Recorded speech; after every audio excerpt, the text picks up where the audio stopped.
Introductory note. Thomas Carlyle was born at Cleefechan in the south of Scotland, December 4, 1795. His father, a rigorous Calvinist belonging to the seceding Burgher Kirk, was a stone mason, a man of stern and upright character with a gift of fiery speech. Thomas began his education at home, went next to the village school, thence to the grammar school at Annan, and in 1809 walked to Edinburgh, 100 miles away, and entered the university with a view to preparing for the ministry. On finishing his arts course, he was appointed mathematical usher at Annan and 2 years later at Kirkcaldy, where he formed an intimate friendship with Edward Irving. But he hated teaching, and, as he had abandoned his orthodox views and could no longer think of preaching, he returned to Edinburgh to study for the bar, supporting himself by private tutoring and writing for encyclopedias.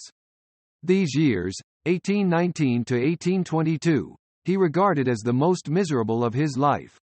Tormented with dyspepsia, torn with religious perplexity, with no prospects and no profession, he found comfort only in the affection of his family. It was about this time that the study of German led him to Goethe, who proved his chief aid in his struggles to gain spiritual peace.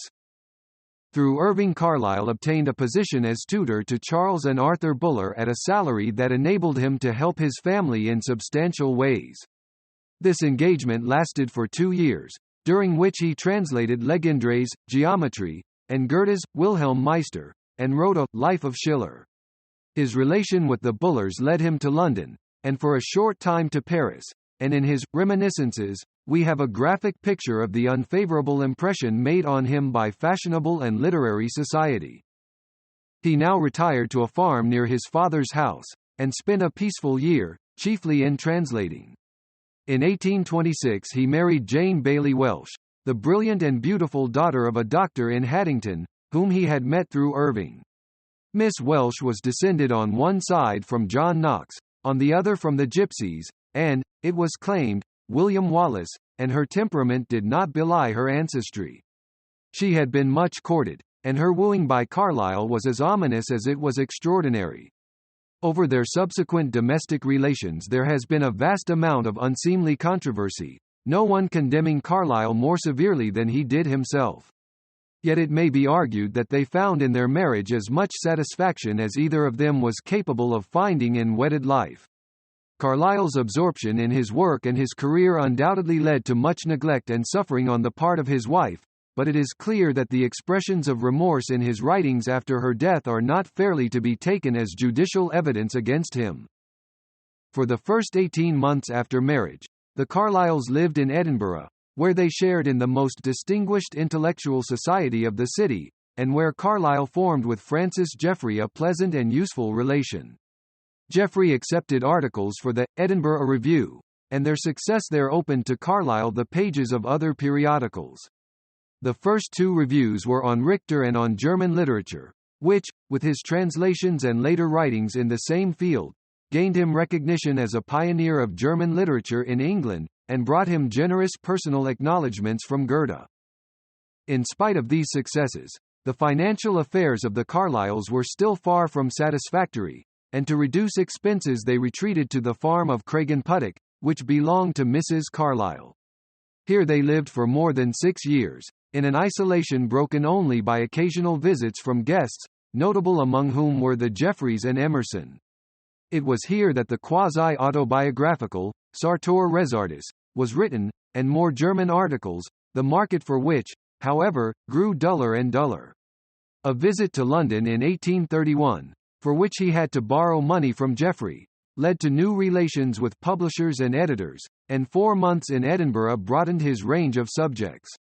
But, finally, solitude and the need of money drove them to London, where they settled in 1834 in the house in Cheyne Row, Chelsea, where they lived for the rest of their lives.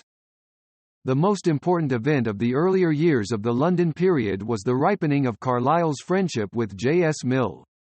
To this intercourse was due his undertaking his History of the French Revolution, published in 1837. Meanwhile, he succeeded in getting sorely needed funds by lecturing, giving 4 courses in successive springs, the last of which was his well-known Heroes and Hero Worship. These relieved him from pressing necessities, and with the recognition of the brilliant qualities of his French Revolution, came the turn in his fortunes. He gained many friends, among whom were such men as John Sterling, whose life he afterward was to write with sympathy and charm, F. D. Maurice, J. G. Lockhart, R. M. Milnes, afterwards Lord Houghton, and the Barings, and he was often sought out by young inquirers.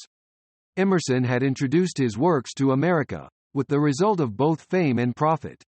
He was already becoming a noted figure in intellectual circles in London.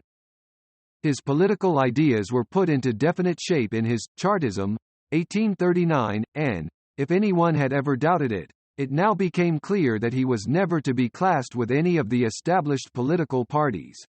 Past and present, a contrast between medieval monastic life and modern conditions, still further emphasized his separation from both Tories and Radicals.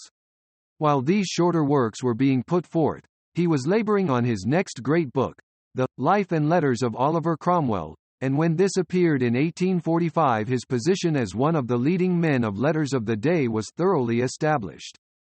After a year or two mainly occupied with political writing, most of it at once powerful in style and ineffective in result, he settled down to another great task, A Life of Frederick the Great, which occupied his main energies till 1865, and extended his reputation both on the continent and at home.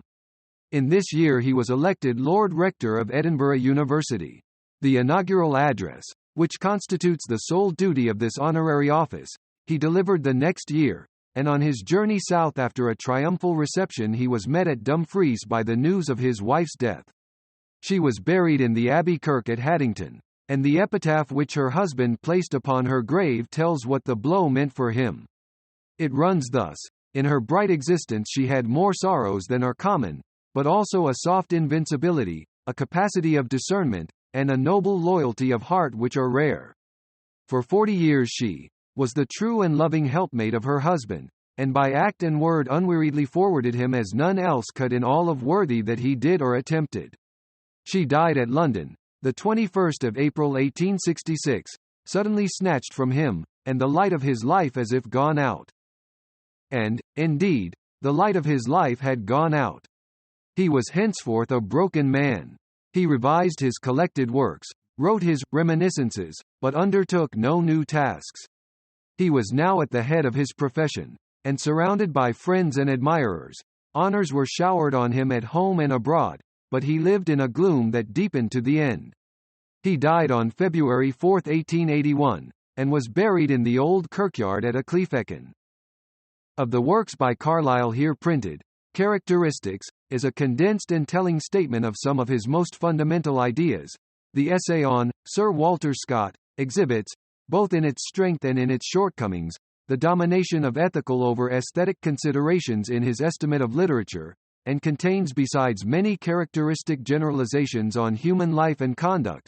The inaugural address, the subject of which is nominally the reading of books, summarizes rapidly his own intellectual history, and digresses in true Carlylean fashion into religion, ethics, history, and a variety of other topics.